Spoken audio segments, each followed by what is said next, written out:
Hello, namaste, my dear lovely girls. A very good morning to all of you. Welcome again to my session. This is our third lecture of our unit number 2. Okay, આપણા unit number 2નો આ third session છે, that is man power search recruitment and administration. આપણું આ unit number 2 છે. Okay, એનો આપણો આ third session છે, રાઈટ.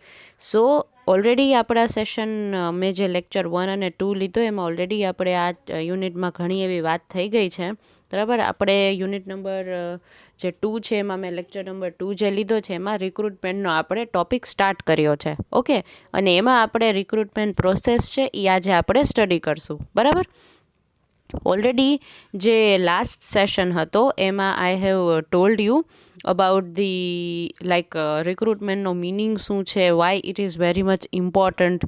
ઓકે, રિક્રુટમેન્ટ એ શું કામ કંપનીવાળા માટે ઇમ્પોર્ટન્ટ છે, તો કે રિક્રુટમેન્ટના બેઝિસથી જ કંપનીને સારા એમ્પ્લોઈઝ મળે છે, બરાબર. હવે કંપનીને જરૂરિયાત હોય સારા એમ્પ્લોઈઝની, બરાબર, પણ એને ખબર ન હોય કે કઈ રીતે ગોતવા, ક્યાંથી ગોતવા. તો રિક્રુટમેન્ટ છે ને એ આપણને અલગ અલગ સોર્સિસ હોય છે રિક્રુટમેન્ટના, બરાબર. જેમ મેં વાત કરી હતી એમ આગલા સેશનમાં કે સ્ત્રોતો, બરાબર. સોર્સિસનો મિનિંગ થાય કે સ્ત્રોત, કે કયા કયા વેઝ છે કે જેનાથી હું મારું રિક્રુટમેન્ટ એ સારી રીતે કેરી આઉટ કરી શકું, બરાબર. તો એના ઉપર આપણે ઓલરેડી ગયા સેશનમાં ઘણી બધી વાત થઈ હતી, alright. So in this session we will continue. એમાં આપણે છે ને રિક્રુટમેન્ટ પ્રોસેસ આજે સ્ટડી કરશું અને અમુક ફેક્ટર્સ કે જે રિક્રુટમેન્ટને અફેક્ટ કરે છે, બરાબર. કે રિક્રુટમેન્ટ કરવા ટાઈમે કયા એવા ફેક્ટર્સ છે, બરાબર.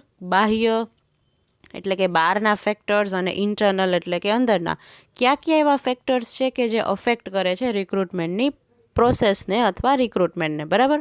એની પહેલાં આપણે આ એક રિક્રુટમેન્ટ પ્રોસેસ જોઈ લઈએ કે રિક્રુટમેન્ટ કંપનીવાળાને હવે કરવું હોય, કંપનીવાળાને કોઈને રાખવા છે કામ ઉપર, બરાબર, એની કંપનીમાં, તો એ કઈ રીતે રાખી શકે એની આખી આ પ્રોસેસ છે. ઓકે, તો એમાં ફર્સ્ટ સ્ટેજ છે આપણી રિક્રુટમેન્ટ પ્રોસેસનું. Okay, that is recruitment planning. Done. Second stage is strategy development. Third is searching. Fourth is screening and fifth is evaluation and control. Okay, આ આપણા છે ને સ્ટેપ્સ છે 1, 2, 3, 4 અને 5. આપણા 5 સ્ટેપ્સની આ રિક્રુટમેન્ટ પ્રોસેસ છે. હવે તમને ઘણીવાર એક્ઝામમાં આ પૂછાતી હોય છે, બરાબર. સો માઇન્ડ વેલ કે તમે આ રિક્રુટમેન્ટ પ્રોસેસ અને સોર્સિસ ઓફ રિક્રુટમેન્ટ એકદમ સારી રીતે કરીને જાઓ. ડન. આ છે રિક્રુટમેન્ટ પ્રોસેસ. ઓકે, એમાં ફર્સ્ટ સ્ટેજ રિક્રુટમેન્ટ પ્રોસેસ તો કયો છે, that is recruitment planning. Done. કે હવે રિક્રુટમેન્ટ કરવી છે કોઈ કંપનીવાળાને, તો એને પહેલાં શું કરવું પડશે, પ્લાન કરવું પડશે, બરાબર. આજે હવે તમારે કોઈ વસ્તુ કરવી છે, તમારે ક્યાંય જવું છે બહાર, તો તમે એની માટે પહેલાં શું કરશો, પ્લાનિંગ કરશો, બરાબર. બધું પ્લાન કરશો, બધું તમે વિચારશો કે કેટલું આપણી પાસે બજેટ છે, બરાબર, આપણે કઈ પ્લેસ ઉપર જઈ શકીએ છીએ. હવે તમારે જ ટ્રીપમાં જવું હોય ફેમિલીઝને, તમારા ફેમિલીમાં કે તમારા ફ્રેન્ડ સાથે તમારે ક્યાંય ટ્રીપ ઉપર જવું હોય, તો તમે કેટલું પ્લાનિંગ કરો છો કે ક્લોથ્સ તો, કપડાં તો આવા જ લઈ જવા છે. જો ન હોય તમારી પાસે અવેલેબલ તો તમને એમ થાય ચલો હું બાય કરી લઉં, બીજા ખરીદી લઉં, બરાબર. પછી આપણી પાસે બજેટ કેટલું છે, આપણે કઈ પ્લેસીસ ઉપર જઈ શકશું કે નહીં, તો એક ટ્રીપ કરવા માટે આપણે કેટલું પ્લાનિંગ કરવું પડે, બરાબર. તો હવે એવી જ રીતે કંપનીવાળાને રિક્રુટમેન્ટ કરવું છે, બરાબર, એને જોબ આપવી છે, તો એની માટે તો એને કેટલું પ્લાનિંગ કરવું પડે. પહેલાં તો રિક્રુટમેન્ટ પ્લાનિંગમાં શું કરવાનું કંપનીવાળાએ, કે એણે એની કંપનીમાં જોવાનું કે ભાઈ આપણે કયા પોસ્ટ ખાલી છે આપણી કંપનીમાં, બરાબર. એનું જ આપણે રિક્રુટમેન્ટ કરવાનું હોય. જેમ મેં તમને કાલે નહોતું કીધું કે રિક્રુટમેન્ટનો મિનિંગ શું થાય, તો કે ભરતી. આજે હવે કોઈ પણ કંપની છે, બરાબર, એ ક્યારે ભરતી કરે, જ્યારે એને જરૂરિયાત હોય ત્યારે, બરાબર. ઓલરેડી માર્કેટિંગ મેનેજર હોય તો બીજા માર્કેટિંગ મેનેજરને લઈને શું એનો ખોટું, એને તો એને સેલેરી આપવી કંપનીવાળાને, બરાબર. તો એને શું પહેલાં નીડ સમજવાની કે અત્યારે આપણે એકચ્યુઅલીમાં કેવા ટાઈપના લોકોની જરૂર છે, એ જ ટાઈપના લોકો ગોતવાના એ લોકોએ, બરાબર. હવે જે ટાઈપના લોકોની જરૂર નથી, બરાબર, એ ટાઈપના લોકો એ લોકો ગોતશે તો એ લોકોને તો ખોટી સેલેરી આપવી ને ખાલી ખોટું બધું થાય, રિસોર્સિસ વેસ્ટ જાય, બરાબર. એની કરતાં કંપનીવાળાએ ધ્યાનથી જોવાનું કે આપણી કંપનીમાં કઈ રિક્વાયરમેન્ટ એક્ઝેક્ટલી છે, okay, that is recruitment planning. એને શું કહેવાય? Recruitment planning. જેમ તમે ટ્રીપનું પ્લાનિંગ કરો છો એવી રીતે કંપનીવાળા રિક્રુટમેન્ટનું પ્લાનિંગ કરે. હવે રિક્રુટમેન્ટના પ્લાનિંગમાં એ લોકો કઈ વસ્તુનું ધ્યાન રાખશે? તો કે સોર્સિસ.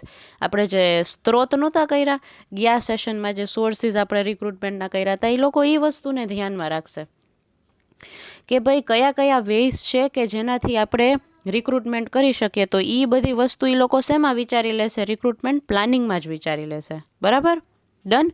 એ લોકો સરખું એનાલાઇઝ કરશે કે ભાઈ આપણે એક્ઝેક્ટલી આપણી કંપનીમાં કઈ કઈ રિક્વાયરમેન્ટ છે અને આપણે કઈ કઈ રીતે રિક્રુટમેન્ટ કરી શકશું, કઈ કઈ જગ્યાએથી. બરાબર?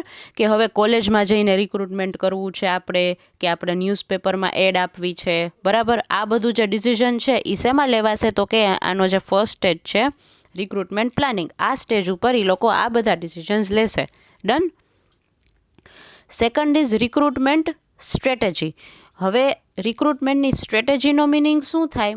આજે હવે હું તમને એક સિમ્પલ એક્ઝામ્પલ આપું. જેને બોર્ડમાં ફર્સ્ટ આવ્યા, બરાબર, અને એક છોકરી છે જે બોર્ડમાં ફર્સ્ટ આવી અને એની ફ્રેન્ડ છે જે બોર્ડમાં ફર્સ્ટ નથી આવી, એવરેજ છે ભણવામાં, બરાબર, તો એને 80% આવ્યા. તો હવે બેય સ્ટડી કરતા હશે, બેય ભણતા હશે, બેયમાં કાંઈક તો ડિફરન્સ હશે ને એની સ્ટ્રેટેજીમાં. સ્ટ્રેટેજી એટલે શું? એક જાતનું પ્લાનિંગ. મિલિટરીમાં છે ને, મિલિટરીથી આ વર્ડ સ્ટ્રેટેજી, આ જે વર્ડ છે ને એ મિલિટરીથી બહુ ફેમસ થયો છે. કે મિલિટરીવાળા છે ને છાનું છૂપનું આખો એક પ્લાન બનાવે કે આપણે ટેરરિસ્ટ ઉપર કઈ રીતે અટેક કરશું ને એનો. સેમ બધી જે કંપનીઝ હોય ને એ લોકો પોતાની સ્ટ્રેટેજી બનાવે. સ્ટ્રેટેજી એટલે શું? એક ટાઈપનું પ્લાનિંગ જ થાય. સ્ટ્રેટેજીનો મિનિંગ શું થાય? પ્લાનિંગ. પણ કેવું પ્લાનિંગ? Unique planning. અને એ એવું પ્લાનિંગ હોય કે જે કોઈને ના ખબર હોય. બરાબર? બહુ કોઈને એ પ્લાનિંગ કહે જ નહીં. ડન. હવે આપણા જે મમ્મી પપ્પા છે એ આપણા ફ્યુચર માટે કેટલું સેવ કરતા હશે. બરાબર? આપણે તો ગર્લ્સ છીએ, આપણા મેરેજ કરવાના હોય ને ઘણી બધી વસ્તુ હોય, એ લોકોને કેટલી ચિંતા રહેતી હોય. તો એ લોકો ફિનાન્શિયલ પ્લાનિંગ કરી રાખે. બરાબર? કે આ એજે થશે આપણી ડોટર, તો આપણે એની માટે આટલું સેવિંગ કરીને રાખશું. બરાબર? આટલું આપણે ઇન્વેસ્ટમેન્ટ કરશું ગોલ્ડમાં, ત્યારે જઈને આ બધી વસ્તુ આપણને ફ્યુચરમાં કામ આવશે. બરાબર? તો આ કેવા કેવા ડિસિઝન્સ આપણા પેરેન્ટ્સ લેતા હોય. ડન. તો આને શું કહેવાય? એક ટાઈપની આ સ્ટ્રેટેજી છે કે તમે આખી એક વ્યૂહરચના.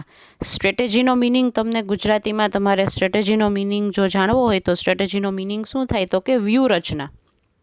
બરાબર?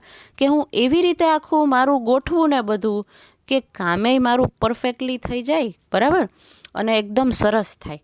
પ્લાનિંગ તો ચલો કર્યું મેં, પણ સ્ટ્રેટેજી કરીશ ને પ્લાનિંગ પછી જ સ્ટ્રેટેજી ફોર્મ કરવાની. એકવાર પ્લાનિંગ કરી લીધું, આપણે બધું હવે વિચારી લીધું કે બરાબર, ઓકે, આપણે આવી રીતે રિક્રુટમેન્ટ કરવું છે અને આપણી કંપનીમાં અત્યારે આ પોસ્ટ ઉપર રિક્રુટમેન્ટની જરૂરિયાત છે, એ બધું આપણે પ્લાનિંગ કરી લીધું. ડન. એના પછી આપણે શું? સ્ટ્રેટેજી ફોર્મ કરવાની. એક યુનિક ટાઈપનું પ્લાનિંગ, વ્યૂહરચના આખી બનાવવાની કે હવે આ બધી વસ્તુને કઈ રીતે આપણે અલગ રીતે કરી શકશું. ડન. એને શું કહેવાય? Recruitment strategy. હવે સ્ટ્રેટેજી ફોર્મ કરવા માટે આપણે જે HR ટીમ જે હોય ને, જે HR હોય એ કઈ કઈ વસ્તુનું ધ્યાન રાખશે? તો જો આ જે પોઈન્ટ્સ છે મેં મેન્શન કર્યા છે, એ મેક ઓર બાય એમ્પ્લોઈઝ. એટલે કે મેક ઓર બાય એટલે મેક એટલે બનાવવું અને બાય એટલે પરચેસ કરવું બહારથી. બરાબર? મેક એટલે બનાવવું, તમે કાંઈ બનાવો છો. યુ આર મેકિંગ રોટી, તો તમે રોટલી બનાવો છો. બરાબર? બાય એટલે ખરીદવું, કે તમે રોટી પર બહારથી જ ખરીદી લીધી. બરાબર? કાં તમે બનાવો અને કાં તમે ખરીદી લ્યો. સેમ હવે એવી રીતે એમ્પ્લોઈઝમાં. એમ્પ્લોઈઝ એટલે કે માણસો કે જેને કંપનીએ હાયર કરવાના હોય. બરાબર? મેક ઓર બાય એમ્પ્લોઈઝ આમાં એવું શું કામ કીધું છે? તો કે કાં તમે કોઈ પણ એજન્સી, કોઈ પણ કન્સલ્ટન્સી એજન્સી હોય ને એ લોકો થ્રુ આપણે એમ્પ્લોઈઝ લઈએ, અથવા આપણે ઇન્ટરનલી આપણી કંપનીમાંથી જ એમ્પ્લોઈઝ જે છે ને એને જ આપણે પ્રમોશન આપી દઈએ. એટલે આમાં શું કીધું છે? Make or by employees. બરાબર? ઓલરેડી આ આપણે વસ્તુ ગયા સેશનમાં તો ડિસ્કસ કરી જ લીધી હતી. Done. Second is types of recruitment. હવે કેવા ટાઈપનું રિક્રુટમેન્ટ તમારે કરવું છે. ડન. એ ઓલરેડી આપણે જે સોર્સિસ છે કે તમે એ સોર્સિસના હેલ્પથી તમે કેવા અલગ અલગ ટાઈપના સ્ત્રોત યુઝ કરીને કઈ રીતે તમે રિક્રુટમેન્ટ કરી શકો. બરાબર? પછી જિયોગ્રાફિકલ એરિયા, એટલે કે કયા કયા એરિયામાં, કયા કયા લોકેશનમાં તમારે રિક્રુટમેન્ટની જરૂર છે કે તમારે એમ્પ્લોઈઝની જરૂર છે. બરાબર? ફોર્થ ઇઝ રિક્રુટમેન્ટ સોર્સિસ, જે સ્ત્રોતો મેં જે આપણે ઓલરેડી આપણે વાત થઈ જ હમણાં. બરાબર? કે કયા કયા સોર્સિસ છે કે જેના હેલ્પથી આપણે રિક્રુટમેન્ટ સારું કરી શકીએ. ડન. નાવ આપણો થર્ડ સ્ટેજ આવ્યો પ્રોસેસનો. થર્ડ સ્ટેજમાં શું? Searching for the right candidates. હવે આમાં છે ને આપણે રાઇટ કેન્ડિડેટ્સને સર્ચ કરવાના છે, બરાબર. એ કઈ રીતે આપણે સર્ચ કરશું? તો હવે આપણે પ્લાનિંગમાં ડિસાઇડ કરી લીધું કે આપણે છે ને કોલેજમાં કેમ્પસ પ્લેસમેન્ટ માટે જવું છે, અને આપણે છે ને છાપામાં એડે આપવી છે. આપણે બે વસ્તુ કરવી છે, એટલે આપણને જે સીવીસ છે ને એ વધારે પ્રમાણમાં આવશે ને આપણને કોઈ સારા કેન્ડિડેટ ચૂઝ કરવામાં હેલ્પ થશે, બરાબર. એટલે આપણે શું કરશું? તો કે હવે ફાઇનલી આપણે રાઇટ કેન્ડિડેટ આપણી ઓર્ગેનાઇઝેશન માટે ગોતવા છે. તો એ જે પ્લાનિંગ અને સ્ટ્રેટેજી આપણે જે બનાવીને આ સ્ટેજમાં આપણે એને ઇમ્પ્લિમેન્ટ કરવાની છે, બરાબર. કે હવે આપણે ડિસાઇડ પ્લાનિંગ સ્ટેજમાં કર્યું હતું કે ભાઈ આપણે ન્યૂઝપેપરમાં એડ આપવી છે. તો આ જે થર્ડ જે સ્ટેજ છે, searching for the right candidates, આ સ્ટેજમાં ફાઇનલી આપણે એડ આપી દેવાની. એટલે કેવા બધા સીવીઝ આવવા માંડશે. હવે આપણે ન્યૂઝપેપરમાં છાપામાં એડવર્ટાઇઝ આપી દીધી કે અમારે માર્કેટિંગ મેનેજર જોઈએ છીએ. એટલે જેટલા માર્કેટિંગ મેનેજર, અને કેવું આપણે લખશું કે રાજકોટ કે અમદાવાદ કે કયા એરિયામાં જોઈએ છીએ કે કયા સિટીમાં જોઈએ છે, એ લોકેશન આપણે મેન્શન કરશું. જો એ લોકેશનમાં આ બધા સીવીઝ ફિટ બેસતા હશે તો એ લોકો આપણને સીવી મોકલશે કે ભાઈ હું ઓલરેડી માર્કેટિંગ મેનેજરની મેં એક્સપિરિયન્સ ઓલરેડી લીધેલો છે અને મને આમાં ઇન્ટરેસ્ટ છે આ જોબ માટે. ઓકે, તો એ લોકો સામેથી અપ્લાય કરશે. ડન. તો આમાં શું આપણને સર્ચ કરવામાં વધારે સારું પડશે. ડન. આને શું કહેવાય? Search for the right candidates. એટલે આપણે જે સોર્સિસ બધા જે વિચાર્યા હતા ને એ ફાઇનલી આમાં ઇમ્પ્લિમેન્ટ કરી દેવાના. ડન. એ છે searching for the right candidates. Okay. Now fourth is screening or short listing. હવે જે ચોથો સ્ટેજ આવ્યો એ શેનો છે? તો કે સ્ક્રીનિંગ અને શોર્ટ લિસ્ટિંગનો, બરાબર. આ સ્ટેજમાં સ્ક્રીનિંગ અને શોર્ટ લિસ્ટિંગ એટલે કે એક રીતે આપણે શોર્ટ લિસ્ટ કરીએ છીએ, એનાલાઇઝ કરીએ છીએ, બરાબર. કે આટલા બધા આપણને સીવી આવ્યા, એમાંથી આપણને કયું મેળ આવે એમ છે એને આપણે જ્યારે સિલેક્ટ કરીએ કે એ બધા સીવીને ભેગા આપણે જ્યારે એનાલાઇઝ કરતા હોય અને શોર્ટ લિસ્ટિંગ કરતા હોય, બરાબર. કે આ બધામાંથી આપણને સૌથી આપણી પાસે બહુ બધી આઇટમ્સ આપણી સામે રાખેલી હોય જમવાની, બરાબર. એમાંથી આપણી જે ફેવરેટ હશે ને એ આપણે પહેલાં ખાશું, બરાબર. તો સેમ આમાં એ જ વસ્તુ છે કે સીવીસ તો બહુ બધા આવી ગયા, પણ હવે આપણી કંપની માટે કયું સીવી પરફેક્ટ છે એની માટે આપણે શું કરશું? શોર્ટ લિસ્ટિંગ કરશું, જે ફોર્થ સ્ટેજ છે, બરાબર. આપણે સ્ક્રીનિંગ કરશું. સ્ક્રીનિંગનો મિનિંગ શું થાય? એનાલાઇઝ કરવું, જોવું સરખું, બરાબર. આપણે જોશું કે આટલા જે 10 થી 15 સીવી આવ્યા એમાંથી મારી ઓર્ગેનાઇઝેશનમાં કે મને કેવા ફિટ બેસે એવા છે, બરાબર. Done. Fifth, evaluation and control. હવે જે ફિફ્થ છે ને લાસ્ટ સ્ટેજ છે રિક્રુટમેન્ટ પ્રોસેસનું, ઇવેલ્યુએશન ને કંટ્રોલ. આ સ્ટેજમાં શું કરવાનું કે આપણે જે પ્લાનિંગ કરેલું હતું ને એને આપણે કમ્પેર કરવાનું કે ભાઈ આપણે પ્લાનિંગ કર્યું હતું કે આપણે કેમ્પસ પ્લેસમેન્ટ કરવું છે, આપણે ન્યૂઝપેપરમાં એડ આપવી છે, એ બધું આપણે કર્યું. તો આ બધું સક્સેસફુલ ગયું કે નથી ગયું તો શું કામ નથી ગયું એનું શું આપણે ચકાસણી કરીએ છીએ. આમાં ઇવેલ્યુએશન અને કંટ્રોલ, આ જે લાસ્ટ સ્ટેજ છે એમાં આપણે શું ચકાસણી કરીએ છીએ કે આપણે જે રીતે પ્લાનિંગ કર્યું હતું એ રીતે બરાબર બધી પ્રોસેસ આખી થઈ કે નથી થઈ. જો નથી થઈ તો ક્યાં લૂપહોલ આવ્યો કે ક્યાં કંઈક એવી મિસ્ટેક રહી ગઈ હતી કે જેના લીધે એ સક્સેસફુલ ના થયું. Done. That is evaluation and કંટ્રોલનો સ્ટેજ. આ કેવો લાસ્ટ સ્ટેજ છે આપણી રિક્રુટમેન્ટ પ્રોસેસનો. ડન. આ 5 સ્ટેજ હતા રિક્રુટમેન્ટ પ્રોસેસના. ઓકે, એક્ઝામમાં કદાચ તમને આ ક્વેશ્ચન આવે કે describe in detail the recruitment process. Okay, તો એમાં તમારે આ 5 સ્ટેજ લખવાના છે. ડન. અને હા, હજી મને એક વાત યાદ આવી તમને લોકોને કહેવાની કે ઓલરેડી અસાઇનમેન્ટ્સનું મેં તમને નોટિફિકેશન આવી જ ગયું હશે, બરાબર. આપણે ઓલરેડી અસાઇનમેન્ટ દઈ દીધા છે, તો પ્લીઝ સબમિટ કરવા માંડો.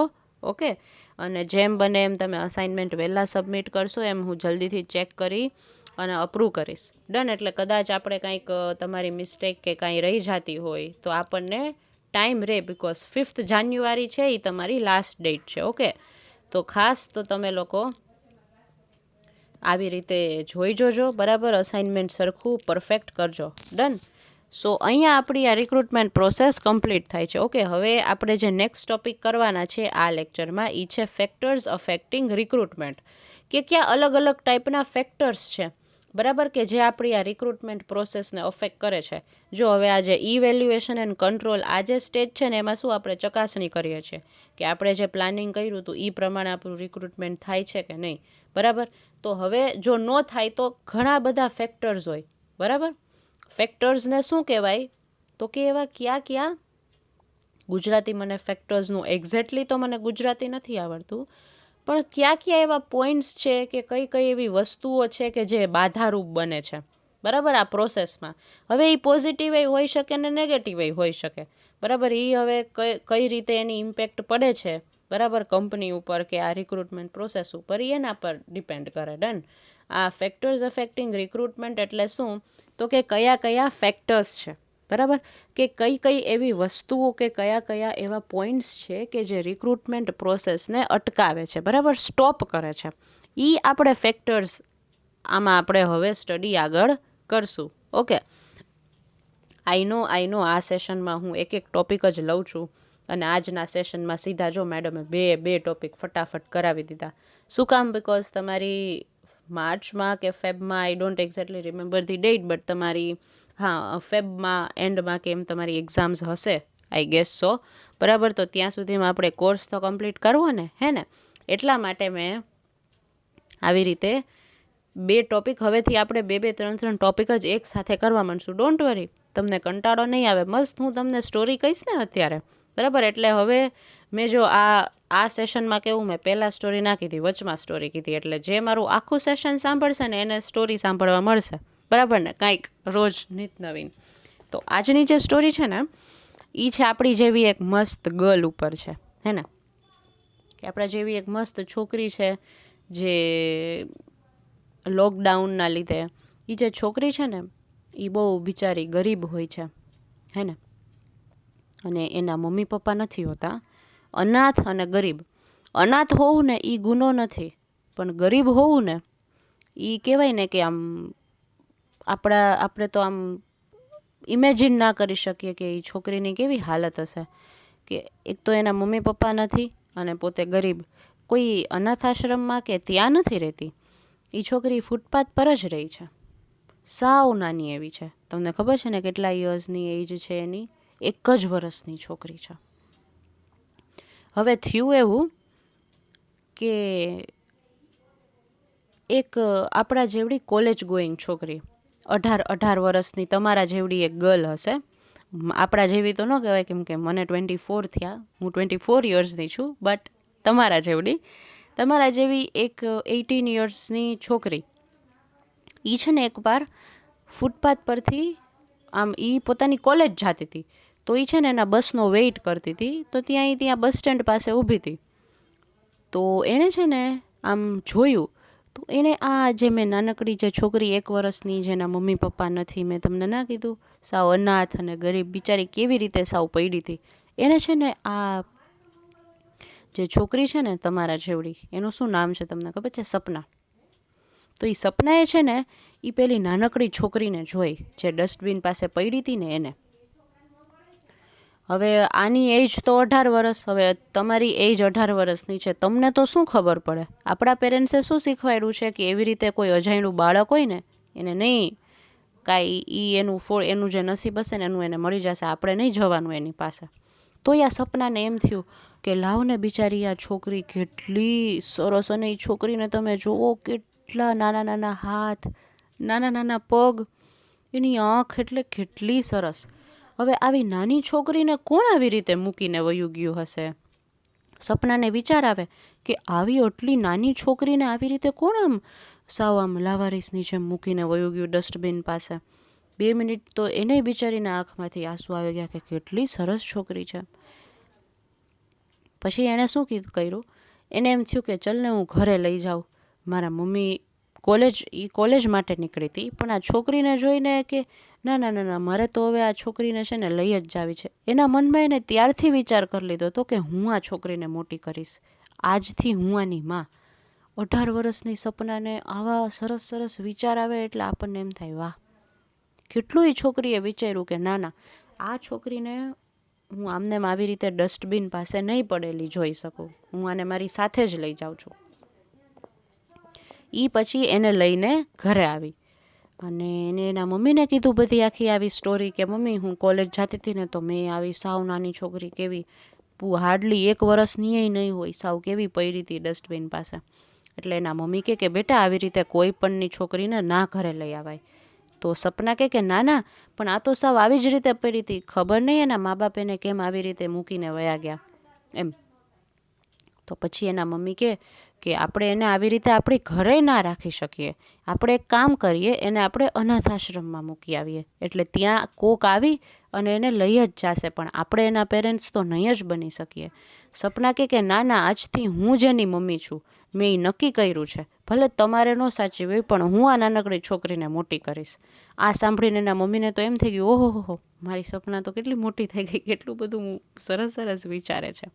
બટ તમે જ વિચારો ને કે તમારી એજ 18 યર્સની હોય, તમે લોકો એવા પ્લાનિંગ કરતા હો કે ક્યાં નવું રેસ્ટોરન્ટ ખુલ્યું છે, ક્યાં આપણે પાર્ટી કરવા જાવી છે, ક્યાં ફ્રેન્ડ સાથે હેંગઆઉટ કરવા જવું છે. આવા મેચ્યોર્ડ વિચાર 18 વર્ષની છોકરીને આવે કે નહીં, આ નાનકડી છોકરીને તો હું મોટી કરીશ એમ. એટલે એના મમ્મી કે બેટા લોકો શું કહેશે કે આ છોકરી ક્યાંથી આવી, ક્યાંથી આપણે એને લઈ આવ્યા. તો સપના કે હું કાંઈ ન જાણું, પણ હું તો આ છોકરીને મારી જ પાસે રાખીશ. તો પછી એના મમ્મીને એમ થયું કે આની જીદ તો બહુ જ છે, તો એના મમ્મી એને પરાણે અનાથ આશ્રમ લઈ ગયા. અને એના મમ્મી કે આપણે એક કામ કરીએ, તું જાને મોટી કર, પણ એ આપણા ઘરે નહીં રહી, એ રહેશે અનાથ આશ્રમમાં. તો સપના કે ના ના, એવી રીતે નહીં, મારે તો એને મારા જ ઘરે રાખવી છે. પછી એના પપ્પા આવ્યા સપનાના ઘરે. તો સપનાના મમ્મીએ બધી એને પપ્પાને બી વાત કરી કે સપના તો જો આવું વિચારે છે કે એને આવી છોકરીને ક્યાંથી આ છોકરીને ઉપાડી આવીને હવે આપણે તો આને કઈ રીતે સાચવવી. સપનાને હમણાં 3-4 વર્ષના આપણે એના લગ્નનું વિચાર કરવો પડશે, તો આ છોકરીનું આપણે શું કહેશું. તો એના પપ્પા કે આપણે આવી રીતે તો ન જ રાખી શકીએ. તો સપના કે ના, હું તો એને આવી જ રીતે રાખીશ, હું એને આપણી જ પાસે રાખીશ. અને સાચે સપનાની જીદની આગળ છે ને એના પેરેન્ટ્સે ઝૂકવું જ પડ્યું. આજે સપના છે ને, એણે આજે છોકરી એને ડસ્ટબિન પાસે મળી હતી ને, એનું શું નામ રાખ્યું તમને ખબર છે? કેસર. એ નાનકડી છોકરીનું નામ એણે કેસર રાખ્યું. અને આજે સપનાની એજ છે 25 યર્સ. સપના છે ને 25 વર્ષની છે અત્યારે. અને એની જે ડોટર છે ને સપનાએ અડોપ્ટ કરી, લીગલી અડોપ્ટ કરી લીધી સપનાએ. એના પેરેન્ટ્સ ફ્યુચરમાં કાંઈ નો એક્શન લઈ શકે ને એટલે બોલો કે નહીં. હું તો એના પેરેન્ટ્સ તો એના મમ્મી પપ્પા તો ના જ પાડતા હતા કે ભાઈ આપણે આવી નાની છોકરીને બીજા કોઈની છોકરીને કેમ સાચવવી, પણ સપનાએ કીધું ના, હું તો આને સાચવીશ જ, તમે ગમે તે કરો. સપનાએ હજી લગ્ન નથી કર્યા, તોય એ આ છોકરીને, નાનકડી છોકરીને મોટી કરે છે. So this is the best thing I have ever heard, હે ને, કે 18 વર્ષની છોકરી 25 વર્ષની થઈ, હજી છોકરીને સાચવે છે, બરાબર. અને એ પણ સ્કૂલે જવા માંડી હવે તો, અને એ સપનાને મમ્મી મમ્મી કરીને જ બોલાવે છે. અને હવે તો સપનાના પેરેન્ટ્સે પણ એને એક્સેપ્ટ કરી લીધી. તો આ હતી આપણી નાનકડી સ્ટોરી. ધીસ વોઝ ઇટ, હે ને. આઈ હોપ કે આ સ્ટોરીનું મેઇન પર્પઝ એ જ હતો કે આપણી લાઈફમાં છે ને ઘણીવાર એવી સિચ્યુએશન્સ આવે કે જેમાં તમારે તમારી એજ કરતાં વધારે મેચ્યોરિટી રાખવી પડે. ભલે તમે 18 યર્સના હશો, 19 યર્સના હશો, બટ અમુક છે ને લાઈફમાં એવા ડિસિઝન્સ આવશે ને કે જે તમારે એકદમ મેચ્યોરિટીથી લેવા પડશે, જેમાં કોઈ બીજું ઓપ્શન નથી તમારી પાસે. તમે કહેવાય ને આપોઆપ મોટા થઈ જશો. ને અત્યારના તમે છોકરાઓને તો જોવો જ છો, they are very much tech savvy, હે ને. ફોન ને લેપટોપ્સ ને એ આમ કહેવાય ને કે આમ બહુ આપણી કરતાં વધારે સારું યુઝ કરી શકે છે એ લોકો, ડન. અને આઈ એમ 24, હું 24 જ વર્ષની છું, તમારા કરતાં બહુ મોટી નથી, હે ને. I am just like your friend. તો તમારા લોકોની જે 18 યર્સની, તમે બધા જે ફર્સ્ટ યરમાં છો તો તમારી 18 યર્સની આસપાસની એજ હશે, છે ને. તો તમારે તો હજી ઘણું બધું લાઈફમાં આગળ જોવાનું છે, કરવાનું છે. તો બી તમે હજી મળ્યા નથી એકબીજાને એટલે તમને નહીં આઈડિયા આવે, પણ તમારા ક્લાસમાં ઘણા એવી ગર્લ્સ હશે કે જે બહુ મેચ્યોર થઈ ગઈ હશે. ઘરની એવી કન્ડિશન, બરાબર, મેચ્યોર થવું જ પડે, બીજું તો કોઈ ઓપ્શન ના હોય, હે ને. તો જ્યારે તમે એકવાર કોલેજ આવવા માંડશો ને એટલે તમે મળશો એકબીજાને, એટલે તમને આ વસ્તુ પર વધારે આઈડિયા આવશે. તો આમાં કહેવાનો મિનિંગ એ જ હતો કે લાઈફમાં બહુ નહીં પણ થોડીક તો મેચ્યોરિટી રાખજો, સ્ટેબિલિટી, હે ને, મેચ્યોરિટી તો નહીં બટ સ્ટેબિલિટી. તો અમુક ડિસિઝન્સ લેવાનું જ્યારે ટાઈમ આવે ને તો that you can take it, એ તમે સારી રીતે લઈ શકો, હે ને. ચલો, so back to our topic. જેમ મેં પ્રોમિસ કર્યું હતું એમ તમને જો મેં બોર ના થવા દીધા, હે ને. હવે આપણે ફેક્ટર્સ અફેક્ટિંગ રિક્રુટમેન્ટ કરશું કે કયા કયા એવા ફેક્ટર્સ છે, બરાબર, કે જે રિક્રુટમેન્ટને અફેક્ટ કરે છે. અને ને આપણે હવે સ્ટોરીમાંથી પાછા સબ્જેક્ટ તરફ આવી જશું. Done. So there are certain factors. Okay, અલગ અલગ ફેક્ટર્સ છે. મેં નહોતું કીધું, અમુક અમુક એવી વસ્તુઓ છે કે જે રિક્રુટમેન્ટની પ્રોસેસમાં બાધારૂપ બને છે, બરાબર, કે રિક્રુટમેન્ટની જે પ્રોસેસ છે એ સક્સેસફુલ જાય અને નોય જાય, બરાબર. તો એની માટે કયા કયા એવા પોઈન્ટ્સ છે કે જે અફેક્ટ કરે છે એ આપણે સ્ટડી કરશું. ડન. તો એમાં પહેલાં આપણે ઇન્ટરનલ ફેક્ટર્સ છે. ઇન્ટરનલ એટલે અંદરના, કે જે ઓર્ગેનાઇઝેશનમાં જ અમુક એવા ફેક્ટર્સ હોય છે કે જે મેટર કરતા હોય. પહેલાં તો સાઇઝ ઓફ ધી ઓર્ગેનાઇઝેશન, એટલે આ જે કંપની છે એ કેવી મોટી છે કે નાની છે. એટલે આમાં પહેલો પોઈન્ટ શું છે તો કે સાઇઝ ઓફ ધી ઓર્ગેનાઇઝેશન, કે જે કંપની જેને રિક્રુટમેન્ટ કરવી છે, બરાબર, એ કંપની કેવડીક છે, મોટી છે, નાની છે કે મીડિયમ છે, બરાબર. એની ઓર્ગેનાઇઝેશનમાં કેટલા એમ્પ્લોઈઝ વર્ક કરે છે, એને હજી કેટલા એમ્પ્લોઈઝની જરૂર છે. તો આ કેવો એક પહેલો ફેક્ટર છે કે સાઇઝ ઓફ ધી ઓર્ગેનાઇઝેશન, એટલે કે કંપની કેવડી છે, બરાબર. ડન. એમાં એ ફર્સ્ટ પોઈન્ટ છે, size of the organization. Done. The size of the organization is one of the most important factors affecting the recruitment process. હવે જ્યારે તમે રિક્રુટમેન્ટ કરો છો, બરાબર, ત્યારે તમારે ખાસ ધ્યાનમાં લેવું પડે કે ભાઈ આપણી કંપની કેવડીક છે. આપણે હવે રિક્રુટમેન્ટ હવે 5-6 લોકોને હાયર તો કરી લીધા, પણ એ લોકોને બેસવાની જગ્યા આપણી કંપનીમાં મોટી, એટલે એવી રીતે કે ઇન્ફ્રાસ્ટ્રક્ચર વાઇઝ મોટી તો બરાબર જ, કે ઇન્ફ્રાસ્ટ્રક્ચર એવું આપણી પાસે છે કે નહીં કે આપણે 5-6 લોકોને સંભાળી શકશું, નહીં સંભાળી શકીએ. અને બીજું કઈ રીતે સાઇઝ ઓફ ધી ઓર્ગેનાઇઝેશન, તો કે મીડિયમ સ્કેલ છે, લાર્જ સ્કેલ છે કે સ્મોલ સ્કેલ છે. તમને આ ત્રણેયનો ડિફરન્સ તો ખબર જ હશે. 3 ટાઈપની કંપની હોય, બરાબર, લાર્જ સ્કેલ, સ્મોલ સ્કેલ અને મીડિયમ સ્કેલ, કે જેનું ટર્નઓવર છે, અમુક કંપનીનું 5 કરોડથી ઉપરનું ટર્નઓવર હોય તો એ કેવી કહેવાય, લાર્જ સ્કેલ ઇન્ડસ્ટ્રીઝ કહેવાય, હે ને. કે મેં કંઈક ખોટું કીધું? હવે ખાસ આ ત્રણેયનો ડિફરન્સ મને તમે લોકો કહો, બરાબર. તમે લોકો આ સ્ટડી કરતા જશો, બરાબર.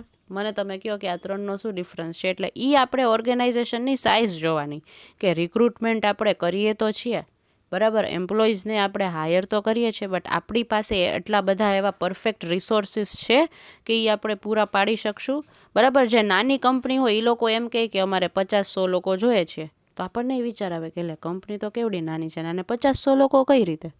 ડન. તો આ કેવો આપણને એક એવો વિચાર આવે. એટલા માટે ખાસ રિક્રુટમેન્ટ કરવા પહેલાં આ એક વસ્તુનું ખાસ ધ્યાન રાખવાનું કે તમારી કંપનીની સાઇઝ કેવડીક છે. Done. Second is recruitment policy. જે આપણે હવે રિક્રુટમેન્ટ કરવું છે, બરાબર, એની પોલિસી યાદ છે? આપણે હમણાં જ હજી સ્ટ્રેટેજી સમજ્યા. સ્ટ્રેટેજી એટલે વ્યૂહરચના, કે કઈ રીતે હું મારો પ્લાન છે એ બીજા કરતાં અલગ બનાવી શકું, કઈ રીતે. તો બરાબર, એક જે કંપનીની પોલિસી હોય એ સેમ ટુ સેમ બીજી કંપનીની ન હોય, બરાબર, અલગ હોય. શું કામ અલગ હોય? કેમ કે બે કંપની પોતે જ અલગ હોય.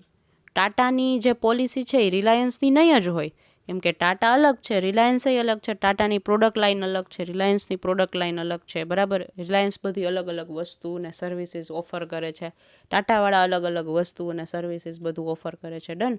તો આ બે કેવું અલગ છે.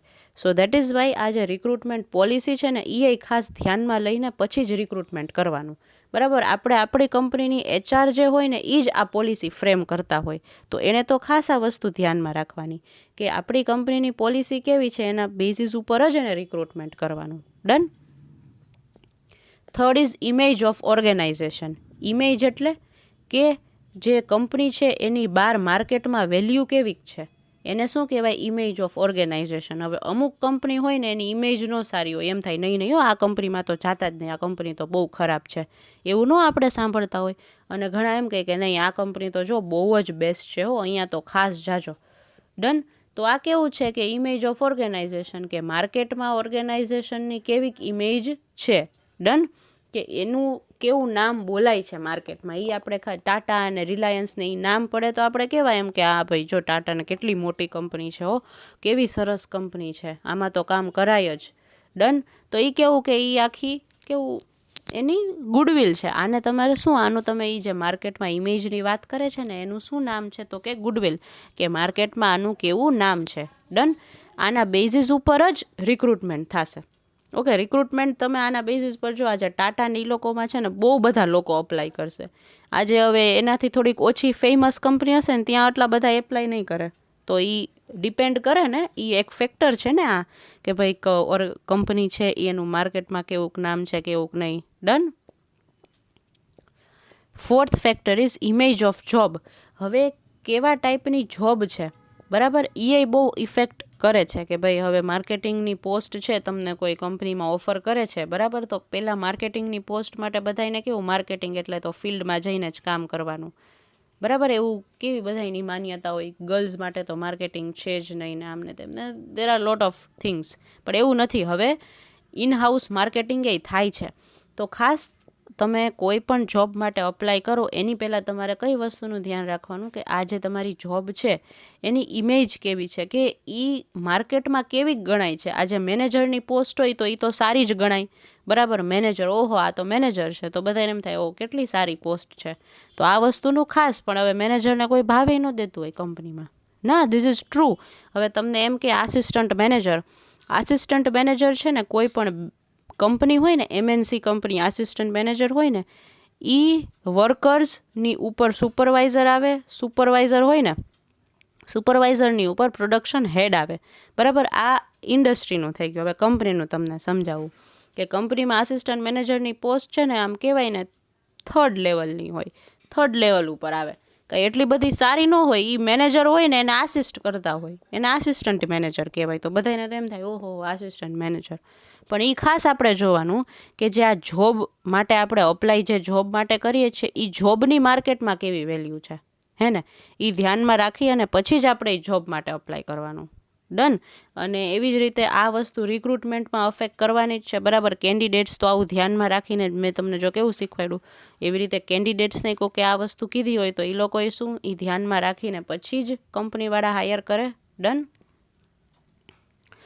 હવે ઇન્ટરનલ ફેક્ટર્સ કમ્પ્લીટ થઈ ગયા. હવે આપણે શું સ્ટડી કરશું, એક્સટર્નલ ફેક્ટર્સ, કે કયા બહારના ફેક્ટર્સ છે કે જે આ તો કેવા બધા ઇન્ટરનલી હતા, કંપનીની અંદરના ને અંદરના જ હતા, બરાબર. એ આપણે ચેન્જ કરી શકીએ, કંપનીવાળા આ વસ્તુ કેવી ચેન્જ કરી શકે. પણ જે બહારના ફેક્ટર્સ છે, એક્સટર્નલ ફેક્ટર્સ, બરાબર, એને તો તમે બહુ ચેન્જ કરી જ ના શકો ને. આજે હવે પહેલું જ છે ડેમોગ્રાફિક ફેક્ટર્સ. હવે કોઈ જે કેન્ડિડેટ જે અપ્લાય કરે છે એની એજ, એનું રિલિજિયન તો તમે કાંઈ ચેન્જ નથી જ કરી શકવાના, એ તો જેમ છે એમ જ રહેશે, બરાબર. હવે તમારી કંપનીમાં એવો રૂલ હોય કે ભાઈ આપણે અમુક કાસ્ટવાળાને નથી જ લેવા અને એ કાસ્ટવાળા અપ્લાય કરે તમારી કંપનીમાં, પણ એ બધી રીતે પાછા સારાય હોય, બરાબર. તો કંપનીવાળા શું કહે, ના ભાઈ અમારી પોલિસી નથી, અમે નથી આવી રીતે એન્ટરટેન કરતા. ઘણી કંપનીમાં હજી આવી વસ્તુ છે, બરાબર. તો આ વસ્તુ ન હોવી જોઈએ, કેમ કે બધા ઇક્વલ છે અને બધામાં સ્કિલ્સે ઇક્વલ છે. ઓકે, તો એ વસ્તુ એક બહુ મેટર કરે છે કે તમારું જેન્ડર કેવું છે, બરાબર. મેં જેમ તમને આગળ ના કીધું કે બધાને બહુ એવું છે કે માર્કેટિંગ અને સેલ્સની જે જોબ હોય ને એ છોકરીઓ માટે તો સારી છે જ નહીં, બરાબર. એવું બહુ બધાને માઇન્ડમાં હોય. બટ હવે એવું કાંઈ નથી. હવે ઉલટાની ગર્લ્સ સેલ્સ અને માર્કેટિંગ જેટલું સારી રીતે હેન્ડલ કરી શકે છે ને એટલું તો બોયઝ બી નથી કરી શકતા, હે ને. ડન. સો આ પહેલું આપણે એક્સટર્નલ ફેક્ટર્સમાં પહેલું કયું જોયું તો કે ડેમોગ્રાફિક ફેક્ટર્સ, બરાબર, કે જે ડેમોગ્રાફિક ફેક્ટર્સમાં ક્યાં આવે તો કે age, religion, literacy level, gender, occupation, economic status etcetera. કેન્ડિડેટની આખી પર્સનલ પ્રોફાઇલ આમાં ડેમોગ્રાફિક ફેક્ટર્સમાં આપણે સ્ટડી કરી શકીએ, બરાબર. એ તો ઓબ્વિયસલી એક્સટર્નલ બહારની જ છે, એ તો કંપનીની અંદરની તો છે નહીં. Second is labour market. આજે હવે આપણે ગયા સેશનમાં બી લેબર યુનિયન ઉપર ડિસ્કશન કર્યું હતું, ત્યારે મેં તમને લેબર માર્કેટનું થોડું ઘણું નોલેજ તો આપ્યું હતું. લેબર માર્કેટ એટલે શું, કે જ્યાંથી તમને લેબર્સની સપ્લાય અને ડિમાન્ડ થાય, બરાબર. કે હવે તમે પોસ્ટ કરી તમારી એડ, ન્યૂઝપેપરમાં, છાપામાં તમે એડ પોસ્ટ કરી કે માર્કેટિંગ મેનેજર જોઈએ છે, ટેલિકોલર જોઈએ છે 10 એમ કરીને, બરાબર. તો હવે ટેલિકોલર ઘણા બધા ગામમાં હશે પણ અત્યાર માટે અવેલેબલ નહીં હોય. તો આ કેવું, આ લેબર માર્કેટના લીધે તમારે થોડોક ફટકો પડ્યો, બરાબર. આટલા બધા ટેલિકોલર માર્કેટમાં જ જ્યારે નથી તો એ લોકો તમારી જોબ માટે અપ્લાય કઈ રીતે કરી શકશે? આજે હવે રાજકોટ છે, રાજકોટમાં એટલા બધા ટેલિકોલર્સ તમારે ગોતવા જવા હોય તો થોડુંક તમને ડિફિકલ્ટ પડે, કેમ કે ટેલિકોલિંગમાં કમ્યુનિકેશન કેવું જોઈએ? એકદમ સરસ કમ્યુનિકેશન જોઈએ, કે ભાઈ ઇંગ્લિશ, હિન્દી અને ગુજરાતી ત્રણેયમાં બહુ સારી રીતે બોલી શકતા હોય ને એવા જ અમારે ટેલિકોલિંગમાં કેન્ડિડેટ્સ જોઈએ છે, બરાબર. એ કંપનીની પહેલી રિક્વાયરમેન્ટ હોય. હવે આપણે સૌરાષ્ટ્રમાં ઇંગ્લિશ એકદમ ફ્લુઅન્ટ બોલતા હોય ને એવા બહુ ઓછા લોકો હોય છે, હે ને. તો એટલા માટે કેવું થાય કે આપણી પાસે ડિમાન્ડ તો બહુ બધી છે પણ સપ્લાય નથી, એટલે કે સામે એવા કેન્ડિડેટ નથી. આપણે જરૂર તો અતિશય છે પણ સામે એવા લેબરર્સને, એમ્પ્લોઈઝ આપણને એવા મળતા નથી. Done. That is this. Third is unemployment rate.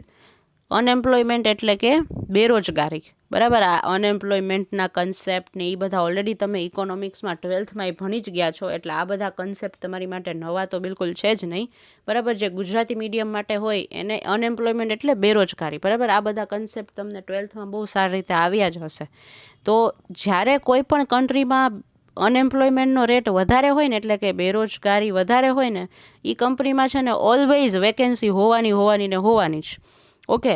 હવે ઇન્ડિયા ઉપર તો હું કાંઈ ન કહી શકું, આ યુટ્યુબનો વિડીયો છે એટલે, બરાબર. તમે સમજી જ ગયા હશો. You all are very good economic student, હે ને. તમને લોકોને આઈડિયા આવી જ ગયો હશે કે અનએમ્પ્લોયમેન્ટ રેટ આપણી કન્ટ્રીમાં કેવોક છે, બીજી કન્ટ્રીઝમાં કેવોક નથી. ડન. તો અનએમ્પ્લોયમેન્ટ રેટ એટલે બેરોજગારી. જેટલી બેરોજગારી હશે એટલું અફેક્ટ તો થવાનું જ છે રિક્રુટમેન્ટ ઉપર, બરાબર. હવે કોઈ પણ કંપનીને રિક્રુટ કરવા છે પણ સામે પાછા એવા કેન્ડિડેટ્સ સ્કિલફુલ હોતા નથી ને, અને ક્યારેક કેવું કાકા બાપાનાને લઈ લે અને બીજા ઇન્ટરવ્યૂ ખોટા કન્ડક્ટ કરતા હોય. ડન. તો આ એક ફેક્ટર છે કે જે તમારા કંટ્રોલમાં નથી. ફોર્થ ઇઝ લેબર લોઝ, બરાબર. આપણા જે લોઝ છે ને, હમણાં જ મેં તમને આના ફર્સ્ટ સેશનમાં આખા યુનિટ 1ના ફર્સ્ટ સેશનની વાત કરું, જ્યારે મારો પહેલો કે બીજો સેશન હતો ને, ત્યારે જ મેં તમને કીધું હતું કે આપણે પાર્લિયામેન્ટે છે ને HR લોઝમાં કેટલા બધા ફેરફાર કર્યા છે. HRD ડિપાર્ટમેન્ટ છે ને એ આપણી ગવર્મેન્ટનું ડિપાર્ટમેન્ટ છે, HRD, બરાબર. Human resource development. ઓકે. આખી મિનિસ્ટ્રીની અંદર આ ડેવલપમેન્ટ છે, આખું HRDનું યુનિટ છે. તો આ જે ડિપાર્ટમેન્ટ છે એ લોકોએ ઘણા બધા લોઝમાં ચેન્જીસ લાવેલા છે, બરાબર. લેબર લોઝમાં, એટલે કે મજૂરો બહુ એક્સપ્લોઇટ થાય છે. એ આપણને બધાને ખબર જ છે કે બધી કંપનીઝમાં ને ઇન્ડસ્ટ્રીમાં મજૂરો છે ને બહુ બિચારા એક્સપ્લોઇટ થતા હોય, બરાબર. એટલે એને બધા બહુ હેરાન કરતા હોય, ફિઝિકલી, મેન્ટલી, બે રીતે. ટોર્ચર એ મજૂરોને બહુ કરતા હોય, કેમ કે એ લોકો શું એટલા ભણેલા ના હોય, તો એ લોકોને બહુ કાંઈ એટલો આઈડિયા ના આવે, તો એ લોકો જેમ કે એમ બધું સહે જાય. તો એની માટે પાર્લિયામેન્ટે 3 નવા છે ને લોઝ બહાર પાડ્યા છે, બરાબર. એ મેં ઓલરેડી આની ઉપર મેં ડિસ્કશન કર્યું જ છે, તો ઇફ તમે એ સેશન મારા નથી જોયા ને તો એમાં મેં ઓલરેડી આ ડિસ્કશન કર્યું છે, તો એ ખાસ જોઈ લેજો. તો એવા કાંઈ લેબર લોઝમાં ચેન્જીસ આવે ને એટલે એ પ્રમાણે કંપનીવાળાએ પોતાની પોલિસીમાં ચેન્જીસ લાવવા જ પડે, કેમ કે ગવર્મેન્ટ તરફથી આ નોટિફિકેશન આવેલી છે. હવે કંપનીવાળા એમ ના પડે કે ના હો ભાઈ અમે એવું કાંઈ ચેન્જ નહીં કરીએ, તો એ નહીં ચાલે, બરાબર. તો આ એક લેબર લોઝનો પણ એક ફેક્ટર છે. Fifth is legal considerations. Legal considerations એટલે કે જે લીગલી ફેરફાર થતા હોય આપણે કન્ટ્રીમાં, બરાબર. આપણી ગવર્મેન્ટ કાંઈ ફેરફાર કરતી હોય, આપણી કન્ટ્રીમાં અમુક ફેરફાર થતા હોય પોલિસીઝમાં ને એમાં, તો એ બધી વસ્તુઓને ધ્યાનમાં રાખીને જ આપણે રિક્રુટમેન્ટ કંપનીવાળાએ આગળ એનું એવી જ રીતે કરવાનું. ડન. એ ફિફ્થ છે. સિક્સ્થ ઇઝ કોમ્પિટિટર્સ, કે કોમ્પિટિટર્સ એટલે હરીફો, બરાબર. હરીફોને શું કહેવાય? કોમ્પિટિટર્સ કહેવાય. કે આજે હવે આપણી જે કંપની હોય, આપણે જે કંપની પ્રોડક્ટ, હવે ફોર એક્ઝામ્પલ આપણી કંપની એક કોલ્ડ ક્રીમ બનાવે છે, બરાબર.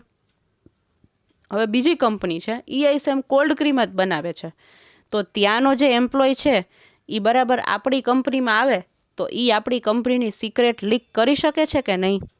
સાચી જ વાત છે, એ કરી જ શકે છે, બરાબર. તો એવું કેવું, એટલા માટે રિક્રુટમેન્ટ આપણે તો કેવું નવા કેન્ડિડેટ્સ જોઈએ છીએ, માર્કેટિંગ મેનેજર આપણે જોઈએ છીએ, અને બીજી જે આપણો કોમ્પિટિટર કંપની છે ને એના એક એમ્પ્લોયે જ આપણી કંપનીમાં અપ્લાય કર્યું, આપણને કેવો તરત એવો વિચાર આવશે કે ભાઈ આ તો મારો કોમ્પિટિટર છે, હવે આના એમ્પ્લોયને જો મેં રાખ્યો અને એને એના એમ્પ્લોયને તો જ જો મોકલો હોય કે ભાઈ એ બધી સ્ટ્રેટેજીને બધું લીક કરશે એમ કરીને, બરાબર. તો આપણે એને નહીં લઈએ આપણી કંપનીમાં, બરાબર. આ એક ફેક્ટર છે કોમ્પિટિટર્સનો કે જે અફેક્ટ કરે છે. ડન.